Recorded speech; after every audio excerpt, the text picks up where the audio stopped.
Dan satu hal lagi, untuk mewujudkan Indonesia yang sehat, ingat selalu pesan Ibu.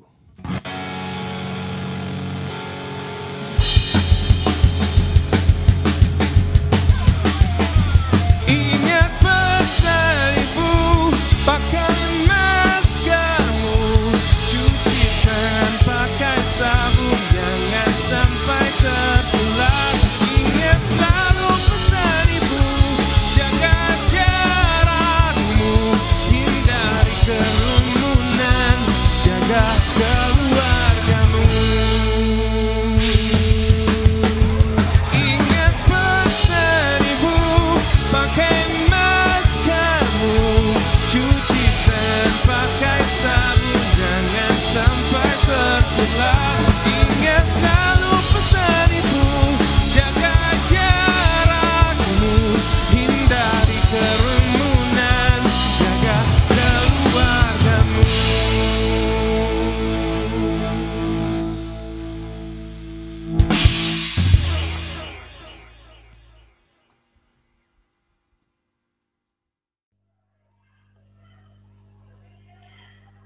Oke, Assalamualaikum warahmatullahi wabarakatuh. Selamat pagi, selamat siang, selamat sore, dan selamat malam dimanapun para mahasiswa berada. Kalau di sini karena masih terang, maka di sini masih siang hari, tapi dimanapun kalian berada dan kapanpun kalian menyaksikan video ini, kalian belajar video ini, silakan lakukan di pagi hari, di siang hari, sore hari, ataupun malam hari. Ya, baik. Untuk kesempatan kali ini, bertemu lagi dengan saya, dengan Ratna Suryani, dan kita akan belajar lagi dengan video-video yang sebaiknya kita pelajari bersama. Jadi, jangan jadikan satu-satunya literatur untuk kalian dalam video ini, tapi nantinya ke depannya silakan cari literatur sebanyak mungkin untuk bisa mendukung lebih lagi topik yang akan kita pelajari bersama pada kesempatan kali ini. Oke, begitu? Baik, yuk kita saksikan tentang topik kita pada kesempatan kali ini, tentang geopolitik Indonesia. Apa itu geopolitik? Saya akan bagikan terlebih dahulu untuk materinya, nanti kita akan pelajari bersama-sama. Untuk kritik, saran, dan argumentasi yang lebih baik lagi akan saya tunggu. Silakan tuliskan di kolom komentar di bawah. Baik para mahasiswa, ini adalah topik kita pada kesempatan kali ini. Saya beri judul Geopolitik Indonesia. Ya, sebenarnya ada terkait dengan geostrategi Indonesia, namun supaya tidak terlalu lama jeda video yang kalian saksikan, maka saya memisahkannya menjadi dua part. Ya, untuk part yang pertama adalah geopolitik Indonesia. Pembahasan untuk geopolitik Indonesia kali ini kita akan pelajari tentang pengertiannya, apa itu pengertian geopolitik Indonesia, dan bagaimana implementasinya geopolitik Indonesia di negara kita. Pengertiannya, geopolitik berasal dari kata geo atau bumi dan politik berarti kekuatan yang didasarkan pada pertimbangan dasar dalam menentukan alternatif kebijaksanaan nasional untuk mewujudkan tujuan nasional. Nah, ditinjau dari tatarannya nih, konsepsinya ini yang berlaku di Indonesia, maka geopolitik ini akhirnya diwujudkan dalam bentuk wawasan Nusantara, ya, yang merupakan prasyarat bagi terwujudnya cita-cita nasional yang tertuang di Undang-Undang Dasar 1945 dan Pancasila. Dari wawasan Nusantara yang sudah dikonsepsikan, kebangsaan Indonesia itu terdiri dari 3 unsur geopolitik. Yang pertama adalah rasa kebangsaan. Rasa kebangsaan ini di dalamnya ada sublimasi dari Sumpah Pemuda yang menyatukan tekad menjadi bangsa yang kuat, dihormati, disegani bangsa lain di dunia. Gitu ya. Kemudian yang kedua ada paham kebangsaan di dalamnya. Pengertian yang mendalam tentang apa dan bagaimana bangsa itu serta bagaimana mewujudkan masa depannya. Sehingga generasi-generasi yang ada sekarang ini tidak terkungkung dengan paham-paham yang dangkal begitu ya. Bagaimana caranya kaum-kaum sekarang, generasi yang sekarang ini bisa mengetahui bagaimana masa depannya nanti, bagaimana cara mewujudkan cita-citanya supaya masa depannya lebih baik lagi, ditanamkan melalui wawasan Nusantara dengan paham kebangsaan. Kemudian yang ketiga adalah semangat kebangsaan. Disebut juga dengan nasionalisme, biasanya seperti itu. Merupakan produk akhir dari sinergi rasa kebangsaan dengan paham kebangsaan. Jadi kalau sudah ada rasa dan paham gitu ya, maka yang timbul adalah semangat. Semangat kebangsaan. Baik itu adalah mengenai konsepsi kebangsaan Indonesia yang ada di dalam wawasan Nusantara sebagai wujud geopolitiknya Indonesia. Secara ilmiah, wawasan Nusantara itu dirumuskan dalam bentuk konsepsi tentang kesatuan. Kesatuan apa kira-kira? Ya, ada 4 kesatuan yang saya tuliskan di sini. Yang pertama adalah kesatuan politik, kemudian yang kedua adalah kesatuan ekonomi, yang ketiga adalah kesatuan sosial budaya, dan yang keempat adalah kesatuan Hankam atau pertahanan dan keamanan. Dalam kesatuan politik, ya, kita lihat adanya kebutuhan untuk mewujudkan pulau-pulau di wilayah Nusantara menjadi satu entiti yang utuh sebagai tanah air. Ini dia, Indonesia itu kan terdiri dari berbagai macam pulau ya. Ya, banyak sekali ribuan pulau ada di Indonesia. Maka untuk bisa menjadikan satu kesatuan yang utuh itu kita membutuhkan satu kesatuan politik. Kemudian yang kedua adalah kesatuan ekonomi. Kegiatan ekonomi itu memang memerlukan ruang gerak yang cukup gitu ya. Hal ini dapat disediakan melalui proses demokratisasi. Tapi tetap taat pada koridor yang sudah disepakati bersama. Jadi tidak melulu segalanya kemudian kita sebut sebagai demokratisasi begitu ya.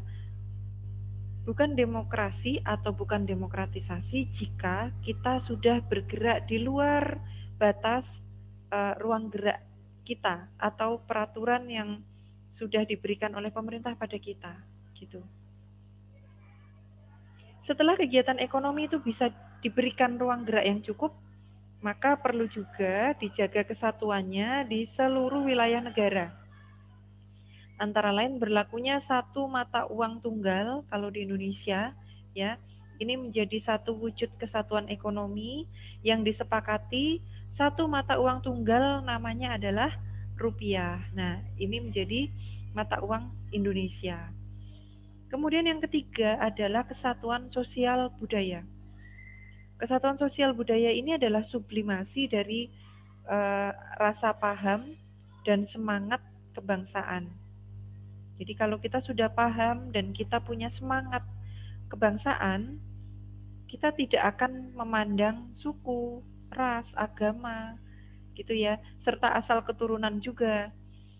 Perasaan-perasaan yang satu, gitu ya, yang senasib sepenanggungan itu dimungkinkan untuk dibentuk asal sama-sama mengacu pada wawasan kebangsaan Indonesia, sebagaimana isi makna Sumpah Pemuda.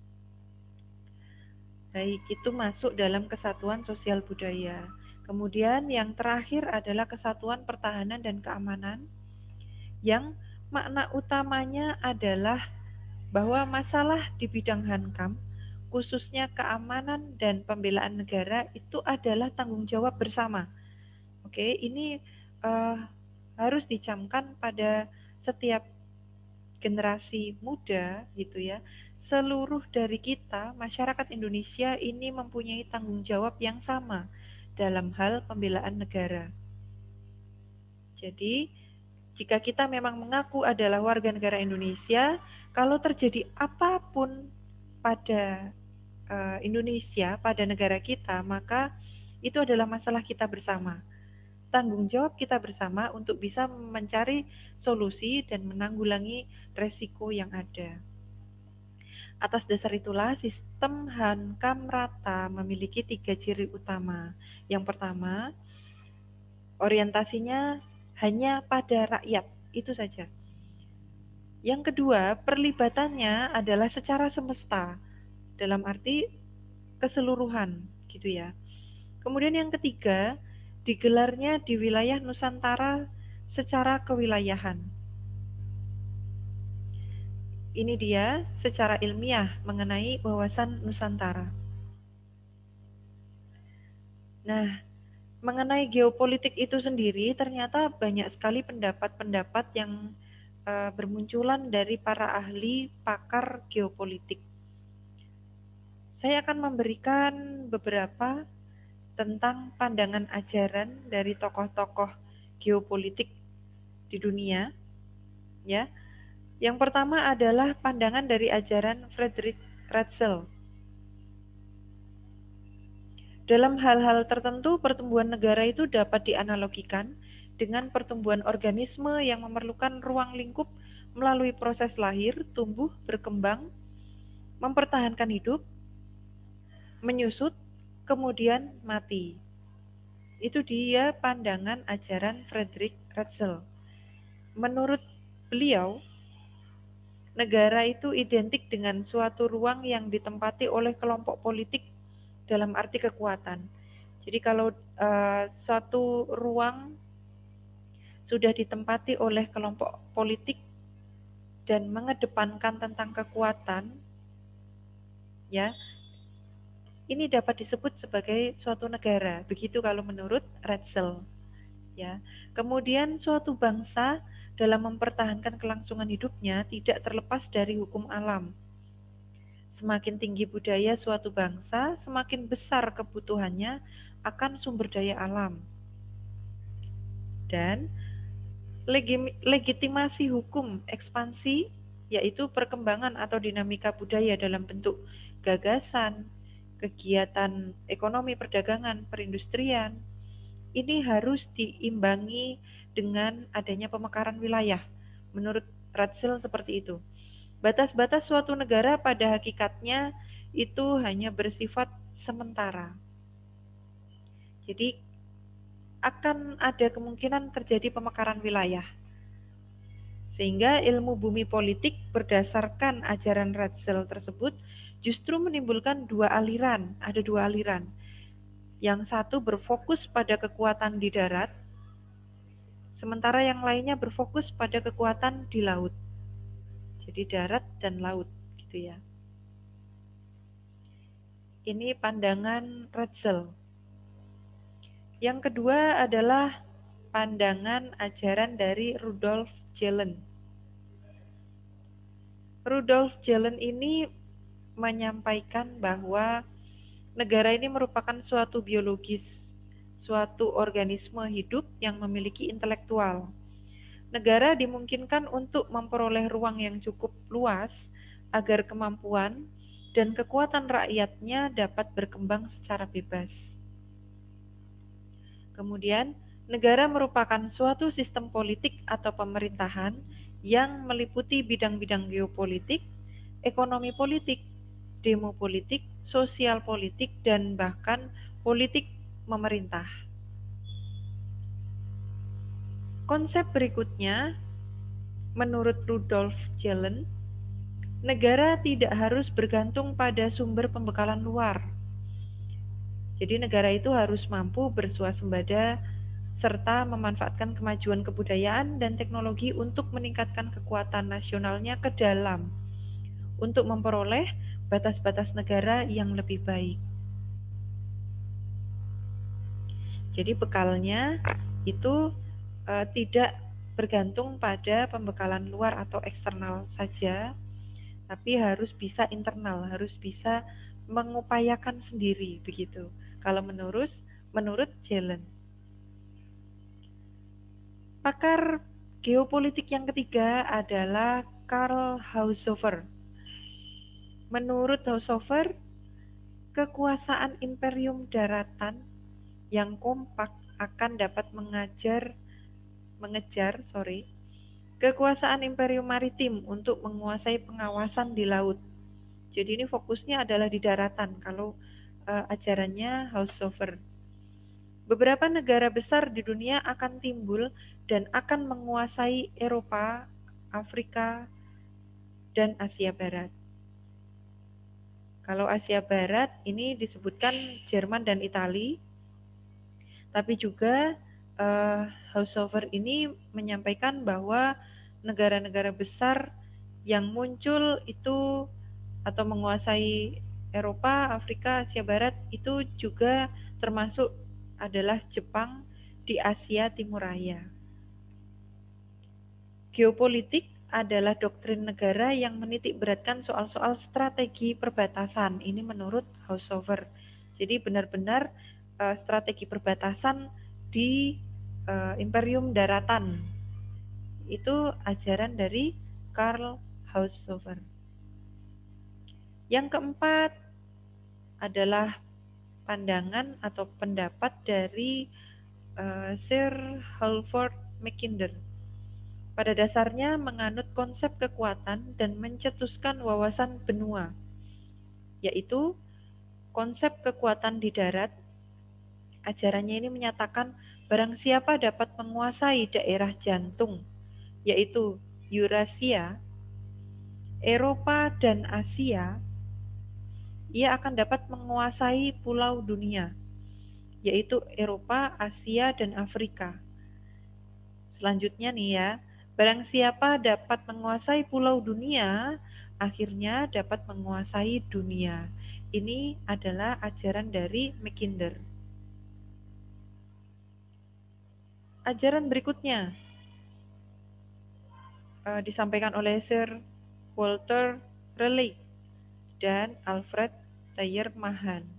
Kedua ahli ini punya gagasan tentang yang dinamakan konsep wawasan bahari, yaitu kekuatan di lautan. Kalau tadi kan berbicara tentang daratan, maritim atau kelautan, gitu ya. Ini fokus yakni kekuatan di lautan. Jadi ajarannya ini menyampaikan bahwa barang siapa menguasai lautan akan menguasai perdagangan.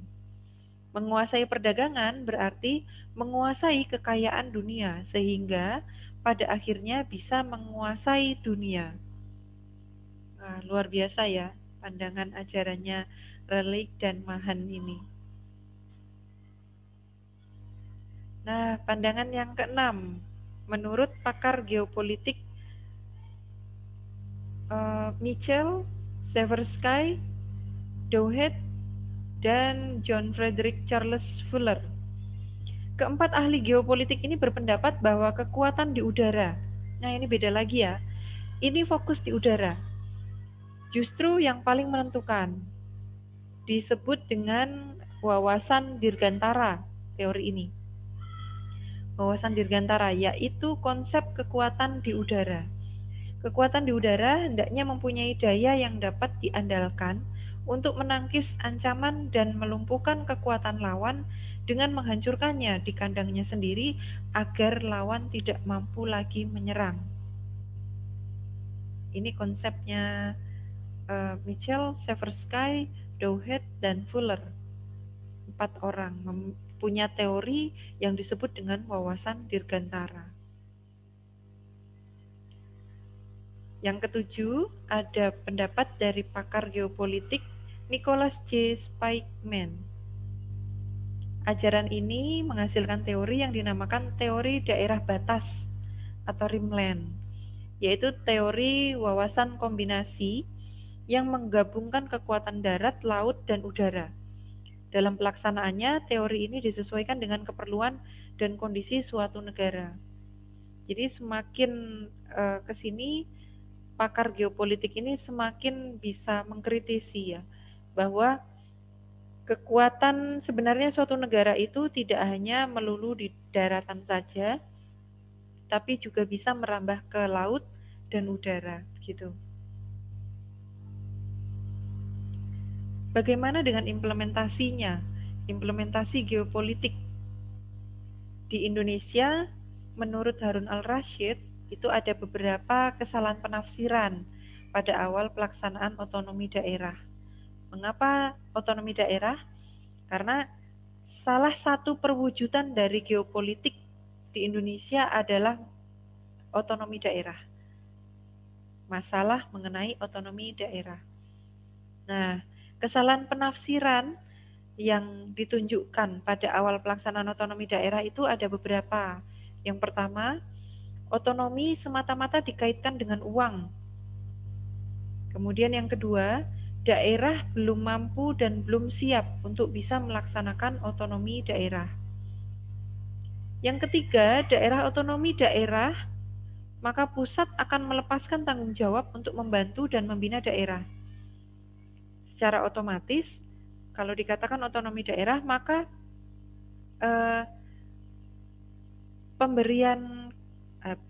pelimpahan kekuasaan itu sudah diberikan langsung pada daerah yang dimaksud, begitu. Dan kemudian untuk instruksi selanjutnya itu sudah dipasrahkan pada masing-masing daerah, sudah bukan lagi keputusan dari pusat, begitu ya. Kemudian yang keempat, kesalahan penafsirannya adalah dengan otonomi daerah, maka daerah dapat melakukan apa saja. Nah, ini kesalahan penafsiran juga. Yang kelima, otonomi daerah akan menciptakan raja-raja kecil di daerah dan memindahkan pola KKN ke daerah. KKN di sini korupsi, kolusi, dan nepotisme. Jadi berpindah. Penafsirannya adalah yang tadinya KKN itu ada di ranah pusat saja, maka dengan otonomi daerah turun menjadi KKN ini ada di setiap daerah, gitu ya. Undang-undang tentang pemerintahan daerah merupakan salah satu wujud politik dan strategi nasional yang secara teoritis telah memberikan dua bentuk otonomi kepada dua daerah, yaitu otonomi terbatas bagi daerah provinsi dan otonomi luas bagi daerah kabupaten atau kota. Bedanya nih ya, antara undang-undang yang lama dengan undang-undang yang baru, jika kita berbicara tentang otonomi, begitu, di undang-undang yang lama, titik pandang kewenangannya itu dimulai dari pusat. Jadi pusat menginstruksikan pada masing-masing daerah. Sedangkan pada undang-undang yang baru, titik pandang kewenangannya dimulai dari daerah itu sendiri. Sehingga disebut dengan local government looking.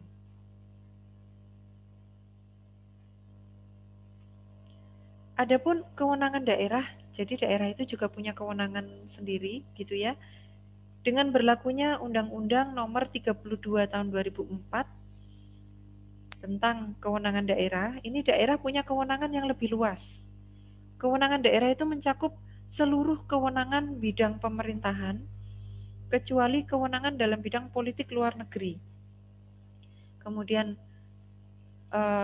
kewenangan dalam bidang pertahanan keamanan, peradilan, moneter dan fiskal, agama, serta kewenangan di bidang lain. Kemudian yang kedua, kewenangan bidang lain itu bisa jadi meliputi kebijakan tentang perencanaan nasional dan pengendalian pembangunan nasional makro, dana perimbangan keuangan, sistem administrasi negara, dan lembaga perekonomian negara, pembinaan dan pemberdayaan sumber daya alam manusia, pendayagunaan sumber daya alam, teknologi tinggi yang strategis, konservasi, dan standarisasi nasional. Yang ketiga, bentuk dan susunan pemerintah daerah. DPRD sebagai badan legislatif daerah dan pemerintah daerah sebagai eksekutif daerah dibentuk di daerahnya masing-masing. Pemerintah daerah terdiri atas kepala daerah beserta perangkat daerah lainnya. DPRD sebagai lembaga perwakilan rakyat di daerah merupakan wahana untuk melaksanakan demokrasi berdasarkan Pancasila. Jadi ini benar-benar adalah wakil rakyat kita gitu ya. Sedangkan DPRD atau Dewan Perwakilan Rakyat Daerah itu memiliki tugas dan wewenang. Yang pertama adalah memilih gubernur atau wakil gubernur, bupati atau wakil bupati, dan wali kota atau wakil wali kota. Kemudian yang kedua, memilih anggota MPR dari utusan daerah. Yang ketiga, mengusulkan pengangkatan dan pemberhentian gubernur atau wakil gubernur, bupati atau wakil bupati, dan wali kota atau wakil wali kota. Yang keempat, membentuk peraturan daerah bersama gubernur, bupati, dan wali kota. Yang kelima, menetapkan anggaran pendapatan dan belanja daerah bersama gubernur, bupati, dan wali kota. Dan yang keenam, mengawasi pelaksanaan peraturan daerah, pelaksanaan keputusan gubernur, bupati, dan wali kota, kebijakan daerah, dan pelaksanaan kerjasama internasional di daerah yang dimaksud. Baik, itu dia ya untuk materi geopolitik Indonesia pada kesempatan kali ini.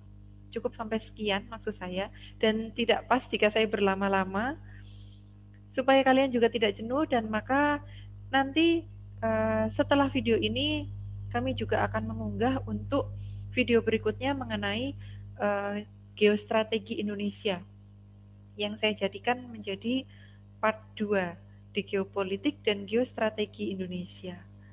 Begitu para mahasiswa sekalian, terima kasih sudah memberikan perhatian, sudah stay tune di channel YouTube ini.